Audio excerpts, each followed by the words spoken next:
చాలు చాలేవమ్మా నీ fake promotions ఆపై ఇంకా అనేటోళ్ళకి ఈ స్క్రీన్ షాట్ కళ్ళు అప్పలించుకొని చూడండి. 1830 రూపాయలు నేను పే చేసింది. సో రీసెంట్ గా నేను మిన్నీ ఇంట్రూజ్లకు వెళ్ళి రివ్యూ చేయగానే చాలా మంది సో నువ్వు అదంతా ఫేక్, నీకు ఫ్రీగా ప్రొడక్ట్స్ వచ్చాయి కాబట్టి నువ్వు రివ్యూ చేస్తున్నావు అని చెప్పేసి చాలా మంది అంటున్నారు. సో నాకు నేను ఛానల్ పెట్టినప్పటి నుంచి కూడా స్వాతకి నేను బిగ్ ఫ్యాన్ అనమాట. అందుకే రీసెంట్ గా నేను వెళ్ళాను కాబట్టి విజయవాడ పక్కనే అని స్టోర్ అయితే విజిట్ చేసా.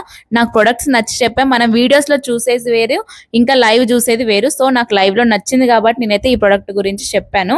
సో మీకు నచ్చితే తీసుకోండి, లేకపోతే లేదు. అంతేగాని యువతుల వాళ్ళని మాత్రం నెగిటివ్ గా అనకండి. మీకు ఏం తెలియకుండా మాత్రం మాట్లాడకండి. సో వీడియో నచ్చిందా? లైక్ చేయండి, షేర్ చేయండి.